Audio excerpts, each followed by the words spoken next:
الحمدللہ رب العالمین والعاقبۃ للمتقین والصلاۃ والسلام علی رسول الکریم اما بعد۔ باتیں ہجرت کے تعلق سے چل رہی تھی۔ حدیث نمبر 3932 ابو سعید رضی اللہ عنہ سے روایت ہے، قال وہ بیان کرتے ہیں جاء اعراب الى النبی صلی اللہ علیہ وسلم فسألوا عن الہجرہ، کہ ایک دیہاتی آدمی نبی کریم صلی اللہ علیہ وسلم کی خدمت میں آیا اور سوال کیا۔ عربی دیہاتی کو کہا جاتا ہے، جیسے ایک ہوتے شہر میں رہنے والے اور کچھ ہوتے ہیں دیہات میں رہنے والے، دونوں کی زندگی میں تھوڑا فرق ہوتا ہے۔ آپ خود محسوس کرتے ہیں کہ جو شہروں میں ہوتے ہیں ان کے اندر تھوڑا الگ طور طریقہ تہذیب، اور جو دیہات وغیرہ میں تھے وہ اناڑی قسم کے لوگ ہوتے ہیں، تو ایسے وہاں بھی تھا۔ تو اسی کے تعلق سے آتا ہے کہ ایک بدو آدمی، ایک دیہاتی آدمی نبی کی خدمت میں آیا اور اس نے ہجرت کے تعلق سے سوال کیا، یعنی اس کو بھی تڑپ ہوئی کہ کاش یہ ہجرت کا ثواب مجھے بھی مل جائے، میرے نام اعمال میں بھی اس کا ثواب لکھا جائے، یہ تڑپ پیدا ہوئی۔ تو اس نے نبی سے ہجرت کے بارے میں سوال کیا۔ فقال، آپ نے جواب دیا، وَيْحَكَ إِنَّ الْهِجْرَةَ شَأْنُهَا شَدِيدٌ، آپ نے کہا کہ تم پر افسوس ہے، یقیناً ہجرت کا معاملہ بہت سخت ہے۔ اور صحیح بات ہے، ہجرت کا مطلب یہ ہوتا ہے کہ اللہ و رسول کے لیے جن جن چیزوں کی قربانی کی ضرورت ہو، چھوڑنا پڑے، سب چھوڑ دو۔ ہجرت حقیقت میں ان سے پوچھو جنہوں نے ہجرت کی۔ بھائی ہجرت میں گھر چھوڑنا، وطن چھوڑنا، ملک چھوڑنا، شہر چھوڑنا، بیوی بچوں کے بھی چھوڑنا، یہ ساری چیزیں ہوتی ہیں۔ ان ساری چیزوں کی قربانی آدمی دیتا ہے، ساتھ میں جو دل میں محبت ہوتی ہے نا، اس کی قربانی بہت بھاری ہوتی ہے۔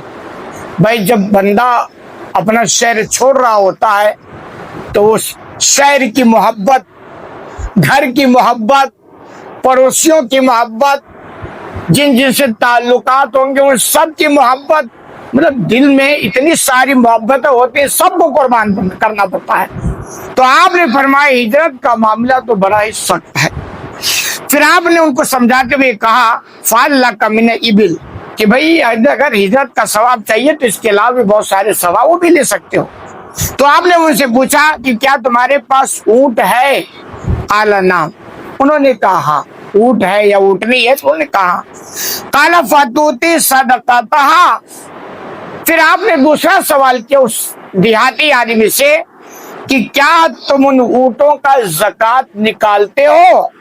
قال نعم، اس نے کہا۔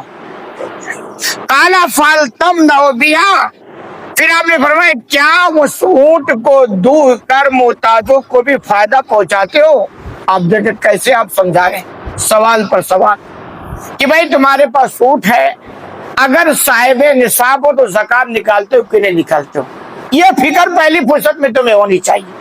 ہمارے یہاں جیسے بھائی لوگ نماز نہیں پڑھتے اور عمرہ کا خواب دیکھتے ہیں۔ خواب دیکھنا بہت اچھا کام ہے، لیکن یار خواب عمرہ تو پتہ نہیں کب ہوگا، لیکن نماز تو پڑھو، یہ تو آپ پڑھ سکتے ہو۔ عمرہ نہیں کرو گے گناہ نہیں ملے گا، اور نماز نہیں پڑھو گے تو ظاہر سی بات ہے گناہ ملے گا۔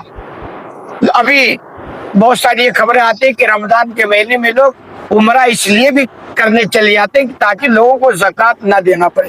عجیب بات ہے، بھائی زکوٰۃ نکالنا یہ کمپلسری ہے، نہیں نکالو گے تو معاملہ تیرا ہے، عمرہ نہیں کرو گے تو اتنا بڑا معاملہ نہیں ہے، لیکن اگر اس نیت سے گئے ہو کہ بھائی زکوٰۃ سے بچا رہا ہو تو یہ تو اور بڑا معاملہ ہے۔ تو وہی آپ فرما رہے ہیں کہ بھائی جو تمہارے پاس مال ہے اس میں زکوٰۃ لاگو ہو رہا، وہ زکوٰۃ نکالتے ہو کہ نہیں نکالتے یہ پہلے بتاؤ۔ جیسا کہ ان کے پاس اونٹ تھا تو آپ نے فرمایا کہ اونٹ کا زکوٰۃ نکال، تو انہوں نے کہا پھر کیا وہ اونٹ جو تمہارے پاس ایک نعمت ہے، اس نعمت سے جو تمہیں دوسری نعمت دودھ مل رہا ہے، تو کیا اس دودھ کا فائدہ دوسروں کو پہنچتا ہے کہ نہیں پہنچتا ہے؟ اس پر غور کرنے کی ضرورت ہے کہ اللہ جو ہمیں نعمتیں دینا وہ صرف اپنی ذات ہی پر اس کو محدود نہ کرے،